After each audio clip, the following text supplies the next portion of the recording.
Hello everybody, this is an astrological forecast for Aries for October of 2013, and this also applies if you have an Aries ascendant. So my dear Aries, there's a lot going on in cardinal signs. You are what's known as a cardinal sign. You like to begin things, you like to have movement, to have action in your life. And we've got a lot going on. We've got Uranus in your sign, as you know, so this is shaking you up, your identity, who you are. We've got Pluto in Capricorn, also a cardinal sign, shaking up your career direction, your destiny, where you want to take your life. We've got Jupiter here at the bottom of your chart, which is transforming and changing your home life, your stability, your security, your friends, your family. And as well, we've got the Sun here for the first 3 weeks of the month in your house of relationships in Libra. So all these are cardinal signs. These are all what is known as action stations. So your life is going to be, because these are all in what is known as square and opposing aspects to each other, they're very powerful. This means that one area of your life is going to say, "Hoi, look at me here," might be your career. And you might find you're losing focus on your relationships or your home. Or it could be relationships are taking all your mind space and your thinking space, and there's not enough balance between the other areas. That's going to be one of your challenges this month, is to how to try to bring this in balance. On the 5th of October, we've got a new moon in Libra, your opposite, joining the Sun here in Libra in your 7th house. Now, a new moon in your 7th house is all about new beginnings in your relationships. So if something has been going stale or something needs to be renewed, now is the time to do it on the 5th of October with this lovely new moon in your house of relationships.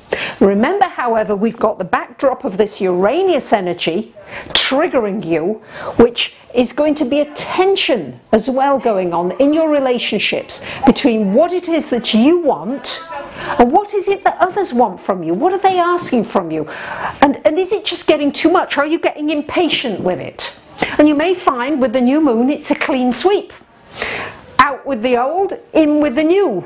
For some of you it may mean that. For others it may mean a real heart-to-heart talk with somebody and finding a way through it and clearing the air. First week of October, we've got Venus in your 8th house, which is very sensual, very erotic, possibly for those of you to whom it applies, and also could bring you, may have brought you, somebody being generous with you, somebody wanting to help you out financially, or maybe a grant or sponsorship or something like that. So if you're looking to apply for something, good time to do it during the first week in the month. Yeah. On the 8th of the month, Venus goes into your 9th house. You could meet somebody very exciting, somebody from a completely different culture to yours, different background.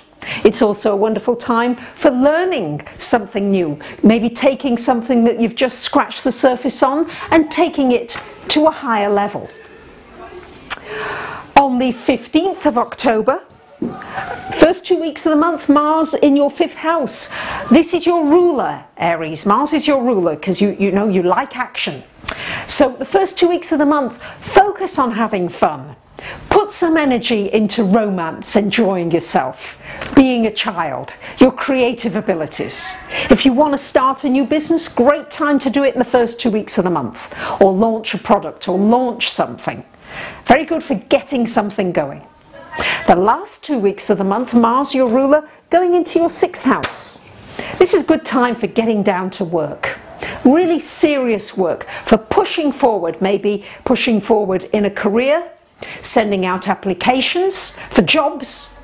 Also very good for doing something physical with your health, a new regime, and also very good for paying attention to some of the details in your life that you may have just said, well, I'm putting them off. No, once this Mars goes into your 6th house, really good time to get things done, and a very good time, in fact, for cleaning anything involving cleaning something up, whether it be your body, toxins out of your body, or your space around you. anything involving cleaning and cleansing is going to be very effective for you during the last 2 weeks of the month. On the 18th, we have a full moon lunar eclipse in your sign, Aries. Very powerful for you because it's in your sign. So this is going to increase maybe some of the tensions in your relationships. It's going to make you more sensitive. This moon in the first house may make you, in fact, ultra sensitive. Be aware, you don't have to take everything personally. Some things maybe were not meant personally, were not meant for you. Maybe it's just somebody else's stuff going on. You don't need to trigger into it. But this will be a very good time for you to look at yourself, what you're about, what you want for yourself, because lunar eclipses do last up to 6 months, and it's going to be trying to balance relationships. That's going to be the challenge. Maybe going deeper into your connections, finding common ground with somebody, seeing where you can really go deeper rather than maybe quite superficial. On the 21st of the month, we have Mercury, our friend Mercury here, going retrograde.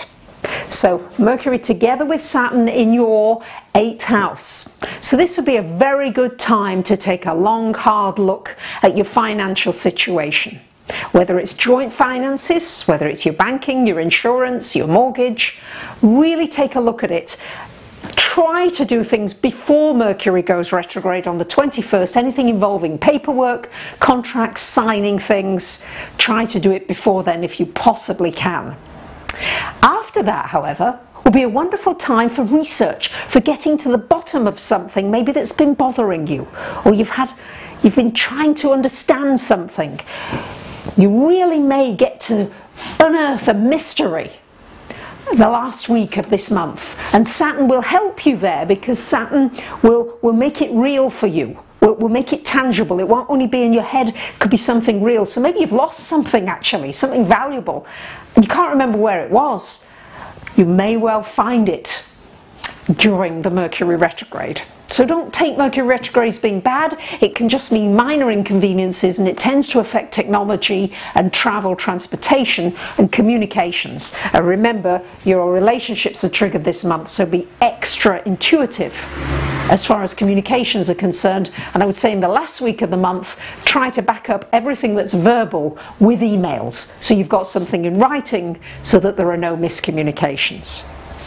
On the 23rd of the month, this Sun moves out of your 7th house and into your 8th house. So a lot going on this last week of the month in this 8th house. So time to meditate, to go deeply within, to think about the metaphysical in this world. What is the unseen that's going on? What are the things that are going on that really should be coming out? There's so much in our news that's really, in many ways, I feel, red herrings. It's not really what's important. Some of it is, of course.